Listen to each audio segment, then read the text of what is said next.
Bonjour, Michael Sengazi. Bonjour, bonjour, ça va? Merci d'être venu jusqu'à nous. Vous êtes humoriste rwandais et burundais. Tout à fait. Vous intervenez dans le cadre des Afriques Capitales, deuxième édition cette année. Cela a été initié par le Lavoir moderne parisien. On va en parler dans un instant. Oui. Vous êtes sur scène ce 19 mars à Seine-Barbès avec votre spectacle intitulé Did You Just Say Sex? Ouais. Le 24 mars, ce sera au Lavoir moderne parisien dans We Call It Love. Tout à fait, oui. On va parler en français à un moment donné. Non, voilà. Ne vous inquiétez pas. Écrite par Fel Winsar.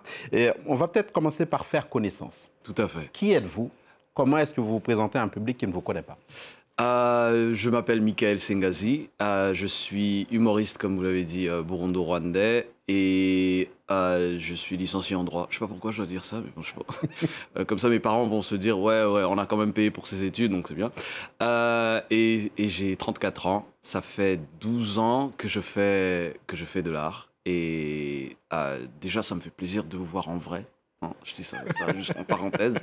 Et qu'est-ce que je pourrais dire? J'ai aussi un livre pour enfants. Je suis aussi poète, acteur. Donc je fais beaucoup de choses. Présentation très claire. Ouais. Burundais, pour qu'on le précise bien. Par maman?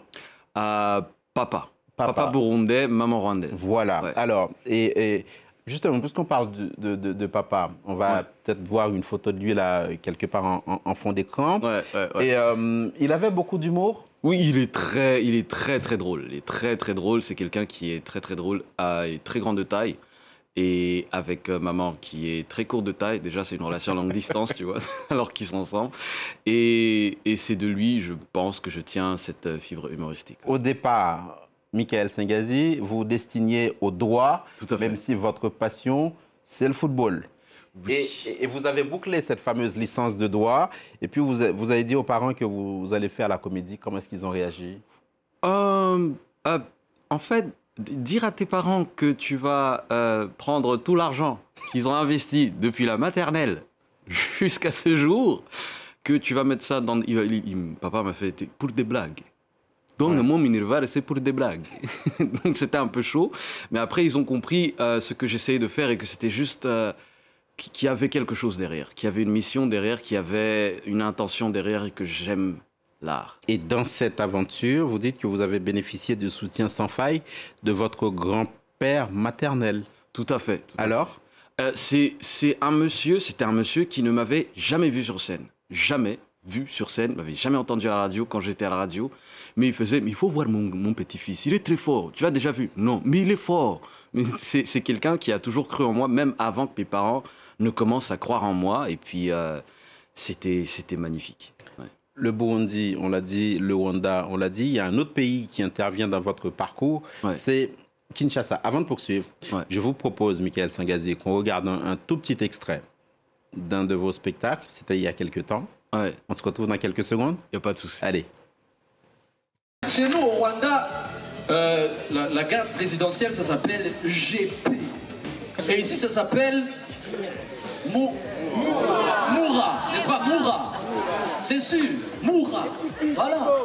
Tu blagues avec eux 2 jours après, tôt ou tard, tu mourras. Festival Toseka. Le Congo, donc. Oui. Dans votre carrière, qu'est-ce que cela représente? Le Congo, ça représente beaucoup pour moi parce que c'est là que j'ai vraiment décidé de devenir humoriste. Parce que, voilà, c'était supposé être ma dernière scène.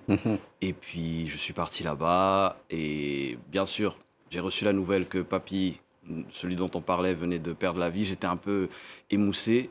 Je me sentais pas très bien.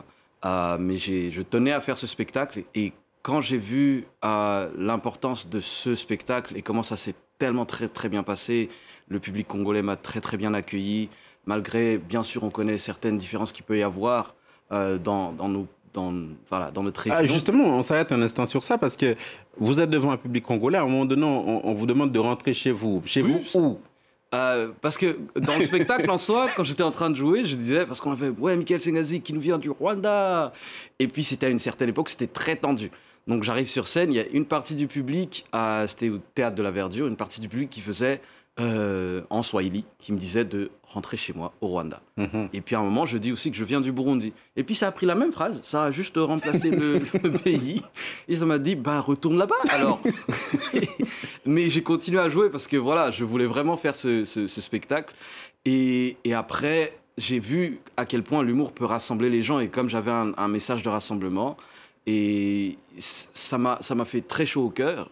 Le public suivait, même ceux qui me disaient de rentrer chez moi me disaient « Vas-y, parle en lingala ».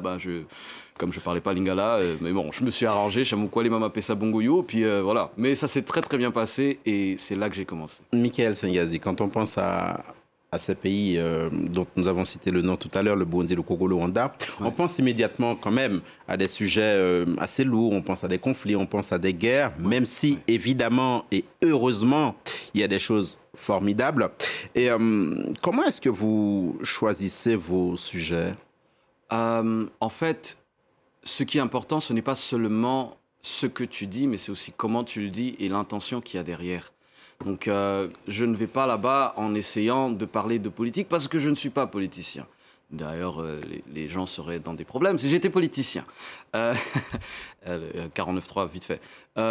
Mais je vais là-bas en abordant le message que j'ai avec beaucoup de bienveillance et un message rassembleur et puis faire rire les gens. Parce donc, que les sujets que vous n'abordez pas, on a compris que c'est politique. En revanche, le sexe, les tabous... Oui. Alors, j'aime bien parler de tabous, j'aime bien parler de que ce soit sexe ou bien religion ou autre, des sujets qui peuvent être un petit peu sensibles sur un niveau de sociétaire et tout ça, sociétal pardon. Et j'aime bien aborder ça pour qu'on puisse en parler, mais avec une touche humoristique pour que ça devienne voilà. On est toujours en train de faire connaissance. Allez, à ceux qui viennent peut-être de prendre le train en marche, on va regarder un deuxième extrait de l'un de vos spectacles. On se retrouve dans quelques secondes. Yes, I. Mais ce que je voulais dire, c'est que j'aime beaucoup la religion. Parce que voilà, mon père a failli devenir prêtre. Il a failli deux doigts de devenir prêtre. Ça aurait été triste, voilà. Parce que s'il était devenu prêtre, je ne serais même pas là. Vous imaginez? C'est triste. Tout le monde ici l'aurait appelé mon père. Salut mon père, salut mon père. Sauf moi. En 2019, Michael Sengazi, vous avez reçu le prix RFI Talent du Rire. Ouais. Vous avez même été reçu ensuite par le président burundais, Pierre Nkurunziza. Vous avez créé des festivals de seul en scène. Ouais. Comme on parle français, on ne dira pas de one-man show, de one-woman show, nous sommes d'accord. Le bilan, en quelque sorte, est riche, non, en 13 ans de carrière? Oui, le bilan est assez riche, surtout que voilà, le prix en soi est venu couronner une carrière, mais je ne veux pas m'arrêter là, je veux encore continuer. Le festival aussi que j'ai mis sur pied avec mon frère congolais Joël Binkabojo, qui se passe au Burundi, au Rwanda, au Congo, on va bien sûr essayer de pousser un petit peu plus. Donc, je ne veux pas juste m'arrêter là et faire de l'humour que pour de l'humour. Je veux aussi aider les autres comédiens, aider les autres humoristes, et avoir ce message qui est très rassembleur. Une question qu'on n'a pas encore posée. Ouais. Comment est-ce que vous vous êtes formé à ce métier? Quels sont par exemple vos humoristes préférés? Mes humoristes... Déjà la formation. La formation. Le droit, d'abord. Hein le droit.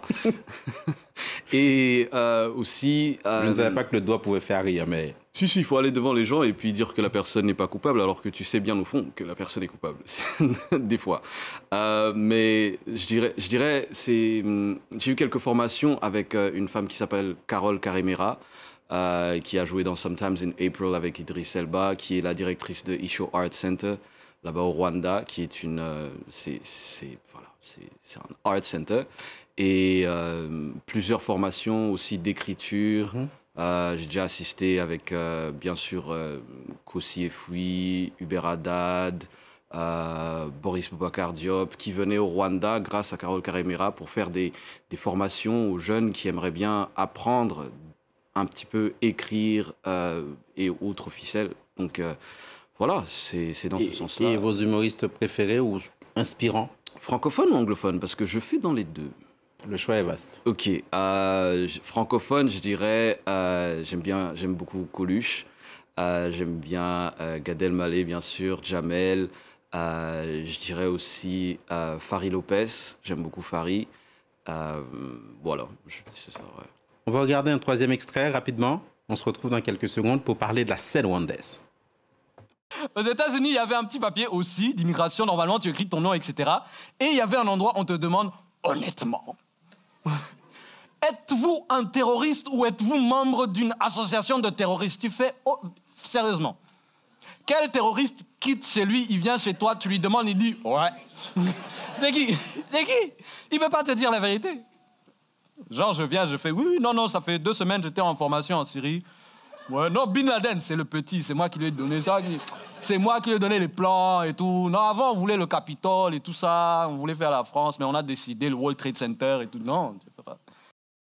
Et on dit qu'on ne fait pas de politique, Michael Sengazi.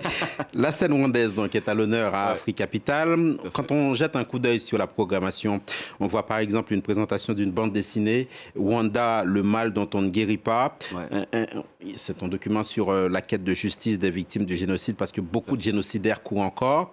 Il y a aussi Le silence des mots, c'est un document signé Gaël Faye. Bien sûr. Quelle est la place de la mémoire dans votre travail, s'il y en a une? La place de la mémoire est très importante. C'est pour ça que je ne me focalise pas seulement sur aussi l'humour. J'aime aussi faire le théâtre. Et la place de la mémoire est très, très importante. Parce qu'il ne faut pas oublier ce qui s'est passé pour que cela ne se reproduise pas. Pour qu'on ne refasse pas les mêmes erreurs qui ont pu être commises avant.